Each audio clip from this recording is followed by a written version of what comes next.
నమస్తే బ్రదర్. మీ పేరు చెప్పండి, ఏం చేస్తారు, ఇక్కడ కరీంనగర్లోనే ఉంటారు? ముందుగా నా పేరు నక్క ప్రమోద్, నేను అడ్వకేట్గా చేస్తాను. నాది కరీంనగర్ కిసాన్ నగర్. ఓకే, చెప్పండి. 1-2 రోజులైతే మొత్తానికి Karimnagar corporation and municipal notification అయితే రాబోతుంది. సో ఇక్కడ కరీంనగర్లో మీరు స్థానికంగా ఉంటారు కాబట్టి కరీంనగర్లో ఎలా ఉంది వాతావరణం? సో ప్రజలు ఏమనుకుంటున్నారు? మొత్తానికి ఎలక్షన్స్ అయితే వస్తున్నాయి, అందరూ వాతావరణం అయితే వేడి కాబోతుంది 1-2 రోజులలో. సో ఎలా ఉంది మొత్తానికి? ఇప్పుడు రేపు మాపు అన్నట్టుగా ఈ గణతంత్ర దినోత్సవం తర్వాత ఈ యొక్క కార్పొరేషన్ ఎన్నికల యొక్క షెడ్యూల్ రావడం జరుగుతుంది. ఇప్పటికే రిజర్వేషన్లు అన్ని కూడా ఖరారైపోయినాయి. వార్డుల పరంగా ఓటర్ జాబితాను కూడా తొలి జాబితాను కూడా ఇచ్చారు. కొన్ని అవకతవకలు ఉన్నప్పటికీ కూడా కరెక్షన్ చేస్తున్నానని చెప్పేసారు. దాని ఫైనల్ ఓటర్ లిస్ట్ తీసారు. కాబట్టి అభ్యర్థులందరూ కూడా వారి సన్నాహాలు మొదలు పెట్టుకున్నారు. అదేవిధంగా ఇప్పుడు మనము మున్సిపల్ కార్పొరేషన్ ఎన్నికల పరిధి చూస్తే ఇది 66 డివిజన్లతో కూడినటువంటి పరిధి. అంటే పూర్వం 60 డివిజన్లు ఉండే, ఇప్పుడు గ్రామ నేపథ్యం ఉన్నటువంటి కొన్ని గ్రామాలు మన దాంట్లో కలిసి విలీనమైపోయి 66 డివిజన్లుగా మారినాయి. సో ఇక్కడ చూసినప్పుడు అంటే ఎప్పుడు కూడా ఇక్కడ ఇంతకు ముందుకు టీఆర్ఎస్ ప్రభుత్వం 10 సంవత్సరాలు ఇక్కడ ఉన్నది, బీఆర్ఎస్గా మారి 10 సంవత్సరాలు ఇక్కడ ఉన్నది. కాంగ్రెస్ 10 సంవత్సరాల నుంచి తన ఉనికి లేదు. ఇప్పుడు కూడా ఏదో రాష్ట్రంలో అధికారం వచ్చినప్పటికి కానీ ఇక్కడ 6 గ్యారంటీలతోని 420 హామీలతోని ప్రజలలో ఫెయిల్ అయిపోయింది. ఎప్పుడు కానీ ఎన్నికలు వచ్చిన టైంలోనే ఏదో ఒక పథకాన్ని ముందుకు తెర మీదకి తీసుకొచ్చి దాంతోపాటు ప్రజలందరికీ ప్రగల్భాలు వాళ్ళకి మీకు ఇది ఇస్తాం అది ఇస్తామని చెప్పేసి చెబుతూ మీ ఓటు బ్యాంకు రాజకీయాలు చేస్తూ ఉంటుంది. కానీ ఇక్కడ కరీంనగర్లో చూస్తే బీఆర్ఎస్కి ఒకసారి అవకాశం ఇచ్చేసారు. అంతకుముందుకు కాంగ్రెస్ అధికారంలో ఉంది.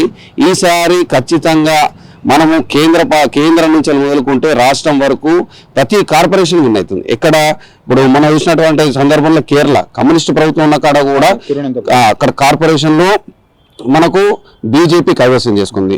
మొన్నటికి మొన్న 10 సంవత్సరాల తర్వాత బాంబే ఎలక్షన్ జరిగినప్పుడు కూడా భారతీయ జనతా పార్టీ ఎన్డీఏ కూటమి అక్కడ మనకు కార్పొరేషన్ కైవసం చేసుకొని నూతన మేయర్ని ఎన్నుకోబడ్డ జరిగింది. సో ఇదంతా చూస్తే కరీంనగర్ కూడా ఒక బీజేపీ వాతావరణము ఖచ్చితంగా ఇక్కడ మేయర్ సీటుని కైవసం చేసుకుంటుంది అని చెప్పేసి ఇక్కడ మున్సిపాల్లో భారతీయ జనతా పార్టీ అడుగు పెడతా అని చెప్పేసి తెలియజేస్తున్నారు. కానీ ఒకటి చెప్పండి, ఇక్కడ మైనారిటీ ఓటు బ్యాంకు అనేది మైనారిటీ ఓట్లు అనేది చాలా కీలకం. సో మైనారిటీ ఓట్లు అనేది చాలా ప్రభావం చూపుతుంది. సో ఎలా ఉండవుతుంది అంటే జనరల్గా బీజేపీ అంటే మైనారిటీకి కొంచెం గ్యాప్ ఉంటుంది, ఓట్లు పడే అవకాశాలు ఉన్నాయి. ఇది బీజేపీ అంటే మైనారిటీకి వ్యతిరేకం ఏమి ఉండదు.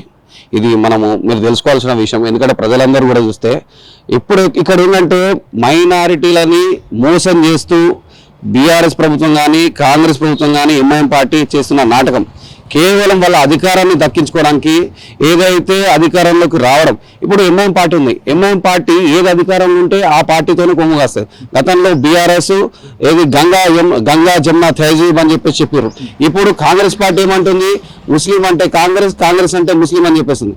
కేవలం వాళ్ళ నుంచి వాళ్ళని కాపాడుకోవడం కోసం అని చెప్పేసి వాళ్ళు చేసే అవినీతి కార్యక్రమాల నుంచి వాళ్ళని కాపాడుకోవడం కోసం అని చెప్పేసి ఎంఐఎం నాయకులు కానీ ఎంఐఎం పార్టీ కానీ అధికారంలో ఏ పార్టీ ఉంటే దానికి కొమ్ము కాస్తుంది. అంటే కేవలం మైనారిటీలను ఓటు బ్యాంకుగా మాత్రమే చూస్తారా ఇప్పుడు మీరు అన్నట్టుగా బీఆర్ఎస్ అండ్ కాంగ్రెస్? అవునవును, తప్పకుండా. ఎందుకంటే ఇప్పుడు ఈ ప్రభుత్వం కానీ రాష్ట్ర ప్రభుత్వం కానీ వేరే ఇంతకుముందు ఉన్నటువంటి కాంగ్రెస్ ప్రభుత్వం కానీ ముస్లిం మహిళలకు ఏం చేశారు? ఇప్పుడు కేంద్ర ప్రభుత్వం నుంచి త్రిబుల్ తలాక్ అనేది తీసుకొచ్చారు. అదేవిధంగా ఇక్కడ ఉన్నటువంటి స్ట్రీట్ వెండర్ లోన్స్ ఇచ్చేసారు. ఆవాస్ యోజన కింద ఎంతమందికి లబ్ధి పొందుతున్నారు? ఈ రోజు రేషన్ ఇస్తున్నది. రేషన్ కింద ఎంతమంది మైనారిటీ సోదరులు ఉచిత బియ్యం తీసుకుంటారు అది కూడా తెలుసుకోవాలి కదా. ఉజ్వల్ గ్యాస్ కనెక్షన్ కింద ప్రతి ఒక్క మనకు భారతీయ జనతా పార్టీ ప్రభుత్వం ఏదైతే నరేంద్ర మోడీ గారి ప్రభుత్వం నుండి వచ్చే ప్రతి పథకం కూడా ఒక కులానికి కానీ ఒక మతానికి కానీ అని చెప్పేసి లేదు కదా. ప్రతి ఒక్క వర్గానికి ప్రతి ఒక్క నిరుపేద కుటుంబానికి భారతదేశంలో ఉన్న చివర వ్యక్తి కూడా అందాలని చెప్పేసి ప్రయత్నం చేస్తుంది. మైనారిటీలు ఇవి అర్థం చేసుకుంటున్నారా? అసలు ఓటు బ్యాంకుగా మారే అవకాశాలు ఉన్నాయి బీజేపీకి? ఇది మైనారిటీలు అందరూ అర్థం చేసుకుంటారు.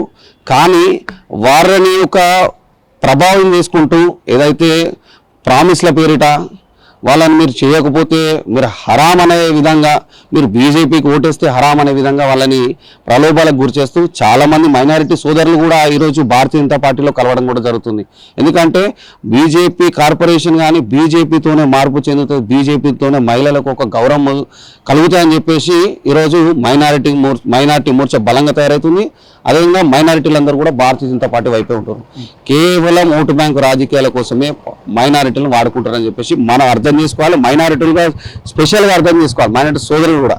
ఎందుకంటే ఏ పార్టీ అధికారంలో ఉంటే ఆ పార్టీలకు పోతుర్రు, వాళ్ళే కార్పొరేటర్ గెలుస్తుర్రు, వాళ్ళే ఉంటుర్రు. ఏదున్నా కార్పొరేషన్లో ఉన్నటువంటి మేయర్కో డిప్యూటీ మేయర్కో పొత్తు పెట్టుకుంటారు, వాళ్ళని కాపాడుకుంటారు. వాళ్ళకి లాభం జరుగుతలేదు. ఒకటి ఎప్పటి ఇప్పుడు అంటే జనరల్గా ఇప్పుడు ఈ మైనారిటీ ఓటు బ్యాంక్ కానీ మైనారిటీ ఓట్లు కానీ గెలిచిన మైనారిటీ కార్పొరేటర్లు కానీ ఇప్పుడు జనరల్గా బీజేపీ కంటే బీఆర్ఎస్ అండ్ కాంగ్రెస్కు అంటే టైఅప్ అయ్యే అవకాశాలు లేదా మేయర్ కోసం? వీళ్ళు ఇందులో మైనారిటీ పార్టీలో 2 టీంలు ఉంటాయి.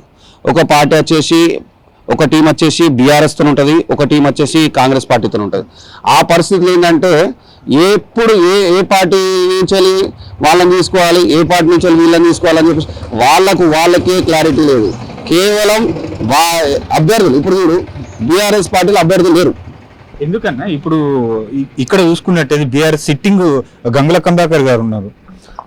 కమలాకర్ గారు ఉన్నప్పటికీ స్థానిక మాజీ మినిస్టరు వారు ఉన్నప్పటికీ కూడా వారి ఖజానా అంతా ఖాళీ అయిపోతుంది. అంటే వారు కాపాడుకున్నటువంటి కార్పొరేటర్లందరూ కూడా పోయి కాంగ్రెస్ పార్టీలను ఇప్పుడు భారతీయ జనతా పార్టీ ప్రవేశపెట్టే ఆ పథకాలను ఆకర్షితులై అక్కడి నుంచి ప్రజలకు భారతీయ జనతా పార్టీ కేంద్రం నుంచి వారు అందరూ కూడా కార్యకర్తలుగా మారి, కార్పొరేటర్ టికెట్లుగా కాకుండా కార్యకర్తలుగా మారి ఇక్కడ ఉన్నటువంటి ప్రజలకు మేలు చేయాలని చెప్పేసి ఈరోజు భారతీయ జనతా పార్టీలో అధిక సంఖ్యలో ఇలా జాయిన్ అవుతున్నారు. ఒకటి ఎప్పుడు అంటే ఇప్పుడు జైనింగ్స్ బీజేపీలో స్థానికంగా బీజేపీలో వేరే పార్టీల నుంచి అంటే మిగతా బీఆర్ఎస్ అండ్ కాంగ్రెస్ కంటే ఇక్కడ జైనింగ్స్ ఎక్కువ ఉన్నాయని ఒక్క మున్సిపల్ నుంచి అంటే ఈ కార్పొరేషన్ కాకుండా ఒక్క మున్సిపల్ నుంచి ఒక్క వార్డు నుంచి 2 నుంచి 3 కార్పొరేషన్లు అయితే 4 నుంచి 5 పోటీలో ఉన్నారని అంటున్నారు.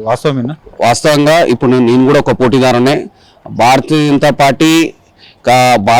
పార్టీలోనే ఒక పోటీ వాతావరణం ఏర్పడింది. ఎందుకంటే బీఆర్ఎస్ కాలైపోయింది. అదేవిధంగా కాంగ్రెస్ పార్టీలో కూడా దానికి దిక్కు దివానా లేని పరిస్థితి.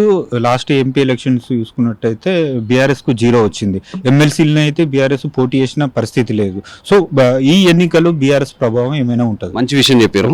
ఎందుకంటే మీరు తెలంగాణలో ఎక్కడ ఎన్నికలు జరిగినా భారతీయ జనతా పార్టీ వైపే ప్రజలందరూ కూడా, యువతందరూ కూడా ముందుకొస్తున్నారు. ఎందుకంటే అది తీసుకొస్తున్నటువంటి మార్పు భారతీయ జనతా పార్టీ నాయకత్వం అంత బలంగా తయారైంది. ఇప్పుడు దేశవ్యాప్తంగా చూసినా, తెలంగాణ వ్యాప్తంగా చూసినా 8 మంది ఎంపీలతో కూడి, 8 మంది ఎమ్మెల్యేలు, 3 ఎమ్మెల్సీలతో కూడి ఈరోజు భారతీయ జనతా పార్టీ బలంగా తయారైంది. గతంలో కంటే చాలా బెటర్గా ఉంది, బలంగా తయారైంది. కాబట్టి యువ నాయకత్వాన్ని ప్రోత్సహిస్తుంది. అదేవిధంగా నాయకులని మొన్న బీహార్లో 25 సంవత్సరాల యువతి ఎమ్మెల్యేగా స్థానం అడుగుపెట్టింది. దేశంలోనే అత్యంత చిన్న వయసు ఉన్నటువంటి మహిళ ఎమ్మెల్యేగా తను రికార్డు సాధించింది. ఇదంతా కూడా భారతీయ జనతా పార్టీ వల్లనే కైవసం అవుతుంది, భారతీయ జనతా పార్టీ వల్లనే కేవలం సాధ్యమవుతుంది. సో అంటే ఇప్పుడు కరీంనగర్ విషయానికి వస్తే కరీంనగర్లో ఎన్ని డివిజన్లో ఉన్నాయి, సో ఎంతవరకు ఎన్ని కార్పొరేట్ సీట్లు గెలిచే అవకాశాలు ఉన్నాయి, పోటీ అయితే తీవ్రంగా ఉంది, సో ప్రజలు నాడి ఎలా ఉంది మొత్తానికి ఫైనల్గా చెప్పాలంటే ఇప్పుడు కాంగ్రెస్ పార్టీకి వాళ్ళకు ఒక పెద్ద దిక్కు అనేది లేదు. ఎందుకంటే మొన్న ఈ యొక్క కాంగ్రెస్ పార్టీ అసెంబ్లీ ఇన్ఛార్జ్ని కూడా సస్పెండ్ చేసినటువంటి సందర్భం. వాళ్ళ దాంట్లో వాళ్ళకి ఐక్యత లేదు, సఖ్యత లేదు. ఇంకా బీఆర్ఎస్ పార్టీ భూస్థాపితం అయిపోయింది. కేవలం ప్రజల బీఆర్ఎస్ పార్టీకి కొందరు 1-2 క్యాండిడేట్లు అక్కడక్కడ మనకు కనబడతా ఉంటారు. 66 డివిజన్లు ఉన్నప్పటికీ కూడా మన బీఆర్ఎస్ పార్టీకి కానీ కాంగ్రెస్ పార్టీకి కానీ అభ్యర్థులకు కొరవ ఉంది. ఎక్కడ చూసినా పోటీ వాతావరణం అంతా కూడా బీజేపీ పార్టీలో ఉంది. కానీ బీజేపీ పార్టీ టికెట్ ఎవరికైతే అనౌన్స్ చేస్తారో వారంతా కూడా కార్యకర్తలు సపోర్ట్ ఇస్తారు. ఎందుకంటే ఆశావాహులు ఉన్నప్పటికీ మనం భారతీయ జనతా పార్టీని అధికారంలో తీసుకురావాలని చెప్పేసి ఒక ధ్యేయంతో ఈరోజు అందరూ కూడా కార్యకర్తలు అందరూ సంకల్పం తీసుకొని పనిచేస్తారు. అదేవిధంగా ఇక్కడ కాంగ్రెస్ ఎన్ని సీట్లు గెలిచినా ఒక 5 నుంచి 6 సీట్లు గెలిచే అవకాశం ఉంది. దానికి తప్ప ఏది గెలవదు. అది కూడా మైనారిటీలు ఉన్న డివిజన్లో కొంచెం వరకు ఫోకస్ ఉన్నది అంతే తప్ప భారతీయ జనతా పార్టీ 50 పైన సీట్లు గెలుస్తాయని చెప్పేసి ఖచ్చితంగానైతే 50 సీట్ల వరకు అయితే మాకు ఇక్కడ కనిపిస్తా ఉంది. 50 సీట్లతోని మేము ఈరోజు కరీంనగర్ ఖచ్చితంగా 100% మేము కరీంనగర్లో మేయర్ సీట్ని కైవసం చేసుకుంటుంది భారతీయ జనతా పార్టీ. కరీంనగర్ తొలి మేయర్గా భారతీయ జనతా పార్టీలో ఉంటారు.